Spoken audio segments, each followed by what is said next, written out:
జై అఖండ.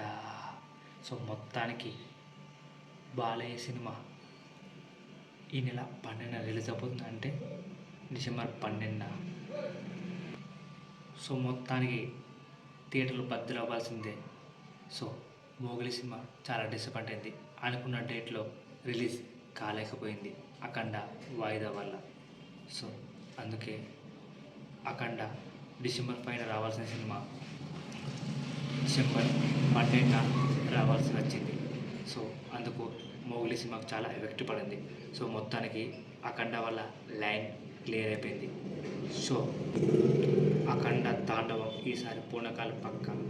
సో మొత్తానికైతే court case కొట్టేశారు. సో చెన్నై కోర్టులో లైకా కావచ్చు, ఏరో సంస్థ కావచ్చు, ఆ కేసుని కొట్టేశారు.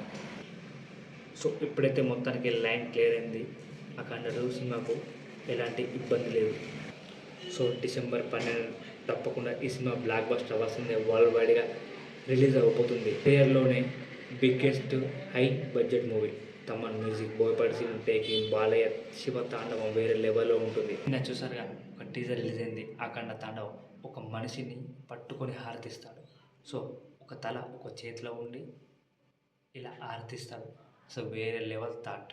ఇది బాలకృష్ణ తప్ప ఏ హీరోకి సూట్ అవ్వదు, ఏ ఆడియన్స్ ఒప్పుకోరు. సో ఇది బాలయ్య బాబుకే సొంతం. సో అఖండ తాండవం డిసెంబర్ 12న వరల్డ్ వైడ్ రికార్డు బద్దలు కొట్టే ఛాన్స్ ఉంది. సో మోగ్లీ క్లియర్ అయిపోయింది.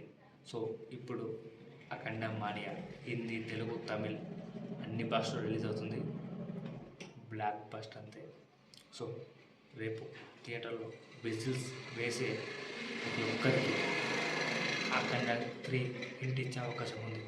ఆ సిరీస్ కంటిన్యూ అవుతా లేదా రేపు థియేటర్లో చూడొచ్చు. అఖండ 2 మొదటి రోజు ఎంత కలెక్ట్ చేస్తుంది? 100 కోట్ల, 150 కోట్ల, 200 కోట్ల? కామెంట్లో చెప్పండి. జై శివ తాండవం, జై బాలయ్య.